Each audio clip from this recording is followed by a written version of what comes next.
नमस्कार साथियों। आज के इस वीडियो में हम कक्षा 9 के हिंदी से मंत्र नामक पाठ की संदर्भ सहित हिंदी व्याख्या करेंगे, जिसके लेखक मुंशी प्रेमचंद जी हैं। तो जैसा कि यहाँ पर आप देख सकते हैं, प्रश्न 1 करके प्रश्न पूछा गया है। निम्नांकित गद्यांशों में रेखांकित अंशों की संदर्भ सहित व्याख्या और तथ्यपरक प्रश्नों के उत्तर दीजिए। तो जैसा कि यहाँ पर आप देख सकते हैं, यहाँ पर पूछ रहा है निम्नलिखित गद्यांशों में रेखांकित अंशों की व्याख्या पूछ रहा है। तो यहाँ पर जब आपको प्रश्न पत्र मिलेगा तो उसमें ठीक कुछ इसी तरह से आपको एक प्रश्न पूछा जाएगा ऊपर, और इसके ठीक नीचे आपको एक पूरा का पूरा पैराग्राफ दिया जाएगा। जैसा कि यहाँ पर आप देख सकते हैं, पॉइंट 1 करके नीचे दिया है, मोटर चली गई, बूढ़ा कई मिनट तक मूर्ति की भांति निश्चल खड़ा रहा। तो यहाँ पर ये जो पैराग्राफ है ये पूरा वहाँ पर दिया रहेगा आपको, जिसके ठीक नीचे कुछ लाइनें खींची रहेंगी, मतलब रेखाएं खींची रहेंगी, और जिन लाइनों के नीचे रेखाएं खींची रहेंगी हमें उनकी रेखांकित अंशों की संदर्भ सहित हिंदी व्याख्या करनी है। तो सबसे पहले हम इसे करेंगे क्या, सबसे पहले हम पैराग्राफ को पढ़ेंगे। ये पैराग्राफ इस लाइन में आधा है, अगली स्क्रीन पे आधा है, यानी कि पूरा पैराग्राफ हम आपको दिखाएंगे। तो जैसा कि यहाँ पर आपने देखा कि पॉइंट 1 में कह रहा है, मोटर चली गई, बूढ़ा कई मिनट तक मूर्ति के भांति निश्चल खड़ा रहा। संसार में ऐसे मनुष्य भी होते हैं जो अपने अमोद प्रमोद के आगे किसी की जान की भी परवाह नहीं करते। शायद इसका अब भी उसे विश्वास न आता था। सब संसार इतना निर्मम, इतना कठोर है, इसका ऐसा मर्मभेदी अनुभव अब तक ना हुआ था। वह उन पुराने जमाने के जीवों में था जो लगी हुई आग को बुझाने, मुर्दे को कंधा देने, किसी के छप्पर को उठाने और किसी कलह को शांत करने के लिए सदैव तैयार रहते थे। जब तक बूढ़े को मोटर दिखाई दी, वह खड़ा टकटकी लगाए उस ओर ताकता रहा। तो यहाँ पर कुछ इस तरीके का ये पूरा का पूरा पैराग्राफ है। आपकी जानकारी के लिए बता दें, हम इन लाइनों के नीचे रेखाएं नहीं खींची हैं, लेकिन जब आपको वहाँ पर प्रश्न पत्र मिलेगा तो उसमें इन लाइनों के नीचे हर एक रेखा खींची रहेगी। जिन लाइनों के नीचे रेखाएं खींची रहेंगी हमें उन लाइनों की संदर्भ सहित हिंदी व्याख्या करनी होती है, जिसके लिए यहाँ पर जैसा कि पूछ रहा है, रेखांकित अंश की व्याख्या कीजिए। तो सबसे पहले आपको इस पैराग्राफ को अच्छी तरीके से पढ़ने के बाद इसके ठीक नीचे आपको यहाँ पर प्रश्न करके 1, 2, 3 पॉइंट में 3 प्रश्न पूछे जाएंगे। उनको अच्छी तरीके से पढ़ना है और पढ़ने के बाद फिर उसकी संदर्भ सहित व्याख्या करना है। तो जैसा कि यहाँ पर पूछ रहा है, प्रस्तुत गद्यांश का संदर्भ लिखिए, 2 में रेखांकित अंश की व्याख्या कीजिए और 3 में पुराने जमाने के जीवों का व्यवहार कैसा था। तो जैसा कि यहाँ पर पहले में पूछ रहा है कि गद्यांश का संदर्भ लिखिए। एक बात यहाँ पर नोटिस करने वाली है कि कभी कभी यहाँ पर पूछा जाता है कि प्रस्तुत गद्यांश के पाठ और लेखक का नाम लिखिए, और कभी कभी पूछा जाता है प्रस्तुत गद्यांश का संदर्भ लिखिए। दोनों में आपको लिखनी एक ही चीज़ है, यानी कि संदर्भ, लेकिन जहाँ पर पूछेगा पाठ और लेखक का नाम लिखना है, वहाँ पर संदर्भ 2 तरीके से लिखना होता है। लास्ट में पाठ और लेखक का नाम जहाँ पर लिखा जाता है वो अलग तरीके से लिखा जाता है, वो हम आपको भी बताते हैं। ससंदर्भ व्याख्या करने के लिए सबसे पहले हम उसको अच्छी तरह से पढ़ने के बाद उत्तर हेडिंग डालेंगे, इसके बाद पॉइंट 1 करके संदर्भ हेडिंग डालेंगे काले पेन से, और फिर इसके बाद यहाँ पर हम लिखना स्टार्ट करेंगे। यहाँ पर हम लिखेंगे संदर्भ में, प्रस्तुत गद्यांश हमारी पाठ्यपुस्तक हिंदी के गद्य खंड में संकलित या गद्य में संकलित एवं मुंशी प्रेमचंद द्वारा लिखित मंत्र नामक कहानी से अवतरित है। ये हमारा हो गया संदर्भ।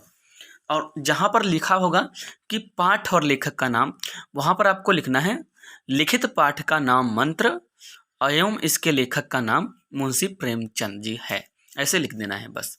इसके बाद आप देख सकते हैं कि नीचे हमने एक लाइन और लिखी है। ये लाइन लिखने का मुख्य उद्देश्य ये है कि आगे व्याख्या में क्या हुआ है ये बताना है, क्योंकि ये हमारा लाइन प्रसंग का काम करता है और ये गद्यांश है, इसलिए हम यहाँ पर प्रसंग लिख नहीं सकते।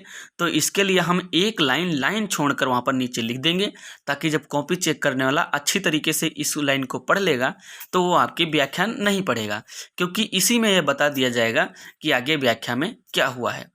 तो यहाँ पर हम संदर्भ दोनों तरीके से लिखने के बाद यहाँ पर संदर्भ लिखेंगे। पहले, प्रस्तुत गद्यांश हमारी पाठ्यपुस्तक हिंदी के गद्य खंड में संकलित एवं मुंशी प्रेमचंद द्वारा लिखित मंत्र नामक कहानी से अवतरित है। और जहाँ पर पूछेगा पाठ और लेखक का नाम लिखिए, वहाँ पर ये संदर्भ सेम कॉपी पेस्ट लिखने के बाद आप नीचे 2 लाइन और लिख देना, लिखित पाठ का नाम मंत्र और इसके लेखक का नाम मुंशी प्रेमचंद जी है। यहाँ पर इतना अच्छी तरीके से लिखने के बाद इसके नीचे लिख देंगे, इसमें लेखक ने विरोधी घटनाओं और भावनाओं के चित्रण द्वारा कर्तव्य का बोध कराया है। यहाँ पर लेखक ने बूढ़े भगत तथा डॉक्टर चड्ढा के व्यवहार का वर्णन किया है। तो जैसा कि देखा आपने यहाँ पर बता दिया कि व्याख्या की घटना क्या है और यही व्याख्या में है, तो इसलिए आपको जब इसको यहाँ पर लिख देंगे तो कॉपी चेक करने वाला इसे पढ़ने के बाद आपकी व्याख्या नहीं पढ़ेगा। तो इसको अच्छी तरीके से लिखने के बाद हमारी अगली हेडिंग होगी रेखांकित अंश की व्याख्या। तो यहाँ पर कुछ इस तरीके से पॉइंट 2 डालेंगे और इसमें यहाँ पर लिखेंगे रेखांकित अंशों की व्याख्या या रेखांकित अंश की व्याख्या। और इसके बाद यहाँ पर हम लिखेंगे, बूढ़ा भगत अपने बीमार बेटे को दिखाने डॉक्टर चड्ढा के पास आया, परंतु डॉक्टर चड्ढा ने उसकी प्रार्थना पर कोई ध्यान नहीं दिया और मोटर में सवार होकर खेलने चले गए। मोटर चली जाने के बाद बूढ़ा भगत सोचने लगा कि क्या संसार में ऐसे भी हृदयहीन व्यक्ति हैं जो अपने मनोरंजन के सामने दूसरों के जीवन की कोई चिंता नहीं करते। वह ऐसे व्यवहार की लेस मात्र भी आशा नहीं करता था। उससे अपनी सरलता के कारण उनके इस कठोर व्यवहार पर अब भी विश्वास नहीं हो रहा था। वह यह नहीं जानता था कि सभ्य संसार इतना हृदयहीन और कठोर होता है। इस बात का हृदय स्पर्शी अनुभव उसे अभी तक कभी नहीं हुआ था। वह प्राचीन मान्यताओं और परंपराओं को मानने वाला व्यक्ति था। वह उन व्यक्तियों में से था जो सदैव परोपकार में लीन रहते हैं, जो दूसरों की आग को बुझाने, मर्दों को कंधा देने, किसी के छप्पर को उठाकर रखने और किसी के घर की लड़ाई को शांत करने को ही अपना कर्तव्य समझते हैं। इस प्रकार बूढ़ा भगत निस्वार्थ सेवा करने वाला और दूसरों के दुख में सहयोग तथा सहानुभूति रखने वाला व्यक्ति था। अतः इन्हीं लाइनों के साथ साथ इस अध्याय के रेखांकित अंशों की व्याख्या समाप्त होती है। इसके बाद आता है हमारा पॉइंट नंबर 3। पॉइंट नंबर 3 में हमसे क्या पूछ रहा था, एक नज़र उस पर भी डाल लेते हैं। यहाँ पर पॉइंट 3 में हमसे पूछ रहा था पुराने जीवों का व्यवहार कैसा था या पुराने जमाने के जीवों का व्यवहार कैसा था, जिसके लिए यहाँ पर हम पॉइंट 3 डालेंगे और उसमें लिख देंगे पुराने जमाने के जीवों का व्यवहार सरलता से परिपूर्ण था। तो यहीं पर इस अध्याय की व्याख्या की समापन होता है। तो जैसा कि इस अध्याय की व्याख्या में हमने संदर्भ और प्रसंग के नाम पर 2 लाइनें और इसके बाद रेखांकित अंश की व्याख्या और पॉइंट 3 का तीसरा प्रश्न, इन तीनों के आंसर हमने लिखवा दिए। इसके बाद आता है हमारा पॉइंट नंबर 2 या बोले तो अध्याय नंबर 2।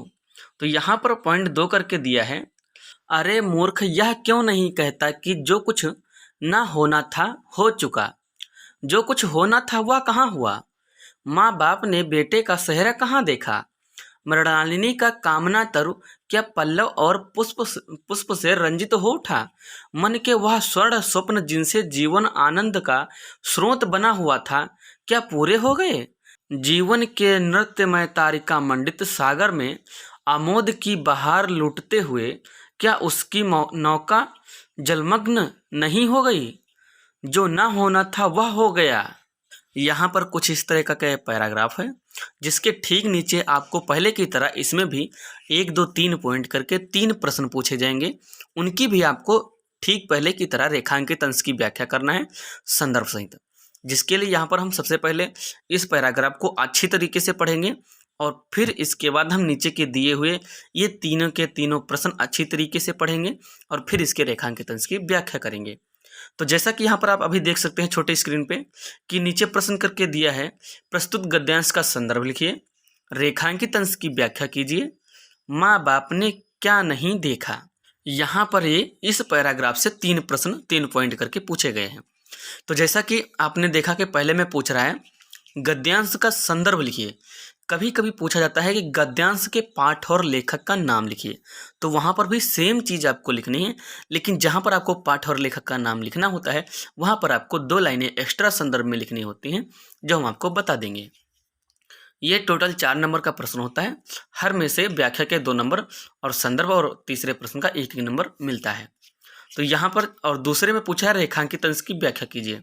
आपकी जानकारी के लिए बता दें कि हमने इस पैराग्राफ की जो लाइनें हैं इनके नीचे रेखाएं नहीं खींची हैं, लेकिन जब आपको वहाँ पर प्रश्न पत्र मिलेगा तो वहाँ पर हर एक लाइन के नीचे वहाँ पर एक रेखा खींची रहेगी और जिन लाइनों के नीचे रेखा खींची रहेगी हमें उन लाइनों की रेखांकित अंश की व्याख्या करनी होती है, जिसके लिए यहाँ पर पूछ रहा है रेखांकित अंश की व्याख्या कीजिए। तो यहाँ पर हम सबसे पहले अच्छी तरीके से इस प्रश्न पत्र को पढ़ने के बाद या पैराग्राफ को पढ़ने के बाद इसकी हम संदर्भ व्याख्या करेंगे। संदर्भ व्याख्या करने के लिए सबसे पहले हम यहाँ पर उत्तर हेडिंग डालेंगे और फिर इसके बाद पॉइंट 1 करके संदर्भ हेडिंग डालेंगे। यहाँ पर कुछ इस तरीके से संदर्भ हेडिंग डालेंगे और इसके बाद यहाँ पर हम लिखेंगे प्रस्तुत गद्यावतरण हमारी पाठ्य पुस्तक हिंदी के गद्य खंड में संकलित या हिंदी गद्य में संकलित एवं मुंशी प्रेमचंद द्वारा लिखित मंत्र नामक पाठ से लिया गया है। और ये हो गया हमारा पहला तरीका संदर्भ लिखने के बाद।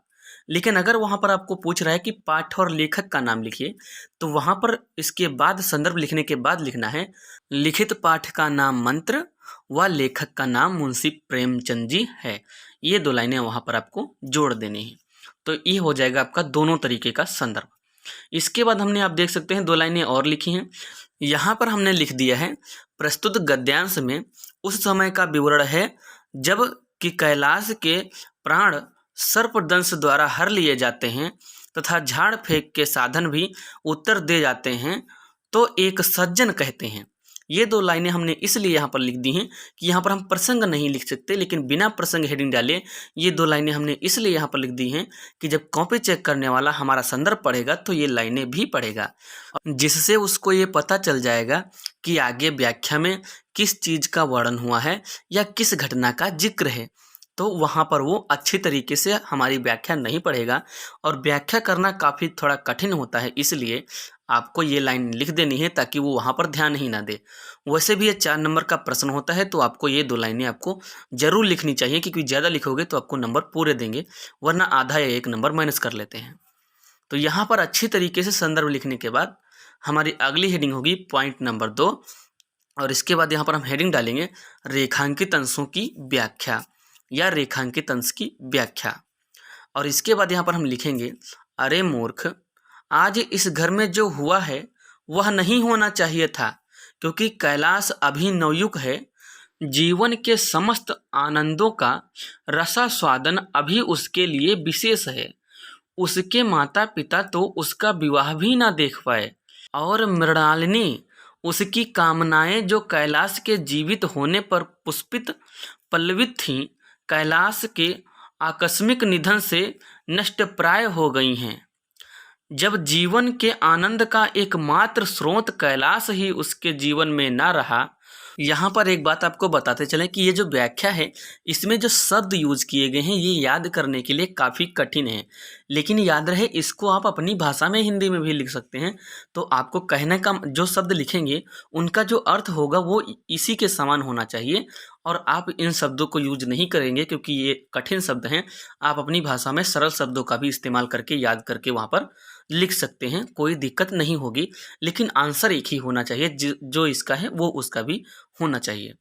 तो यहाँ पर इसके बाद हम आगे लिखेंगे तो वह अब किस अनिवर्चनीय आनंद की अनुभूति करे। उसके मन की अनेक इच्छाएं एवं सुनहरे स्वप्न क्या कैलाश की मृत्यु के साथ अपूर्ण होकर नहीं रह गए। जिस प्रकार किसी सागर में आमोद प्रमोद करती नाव सागर की उठती हुई तरंगों से सागर के गर्भ में समा जाती है, उसी प्रकार कैलाश रूपी नौका के सवार भी जीवन रूपी सागर के जल में पूर्णतः डूब गए हैं या डूब गए थे। भाव यह है कि कैलाश की मृत्यु उस समय हुई थी जबकि उसे जीवन के प्रत्येक सुख को देखना था तथा उसकी मृत्यु से उसके माता पिता मृणालिनी आदि सभी पूर्णतः प्रभावित हुए हैं। अतः इन्हीं लाइनों के साथ साथ इस अध्याय के भी रेखांकित अंशों की व्याख्या समाप्त होती है। अतः जैसा कि आपको मैंने अभी पहले ही बताया कि आप इस रिकॉर्डिंग को जो व्याख्या है इसको एक बार अच्छे से सुनो, फिर देखो। इसका जो सरल भाषा में छोटा आंसर हो जाएगा और सरल भाषा में आपको बहुत ही अच्छी तरीके से याद हो जाएगा। ये जो चीज़ें हैं ये आपको अगर देख देख के पढ़ते हो तो जल्दी याद नहीं होती, लेकिन अगर आपको एक दो बार सुन लेते हो तो बहुत ही अच्छी तरीके से याद हो जाती हैं। इसलिए आपको सुन के याद कर लेना है। और फिर इसके बाद आता है पॉइंट नंबर 3। पॉइंट नंबर 3 में आपको उत्तर हेडिंग डाल के लिखना है, माँ बाप ने बेटे के सिर पर सेहरा नहीं देखा। तो यहाँ पर जैसा कि आप देख सकते हो, वहाँ पर पॉइंट 3 में पूछ रहा था कि माँ बाप ने क्या नहीं देखा, तो उसके उत्तर में यहाँ पर आपको पॉइंट 3 डाल के लिखना है, माँ बाप ने बेटे के सिर पर सेहरा नहीं देखा। तो बस आज के इस वीडियो में इतना ही। इस वीडियो में हमने पहले और दूसरे अध्याय की रेखांकित अंशों की व्याख्या अच्छी तरीके से करवा दी। अतः उम्मीद करता हूँ कि ये वीडियो आपको अच्छी तरीके से समझ में आया होगा। इस वीडियो की रिकॉर्डिंग में हमने जगह जगह पे ब्रेक करके आपको याद करने का तरीका भी बताया है। तो बस आज के लिए इतना ही, मिलते हैं अगले वीडियो में। तब तक के लिए बाय बाय। आपसे अनुरोध है कि ये वीडियो आप अपने दोस्तों के साथ शेयर ज़रूर करें। तो बस आज के लिए इतना ही। लाइक, सब्सक्राइब और शेयर।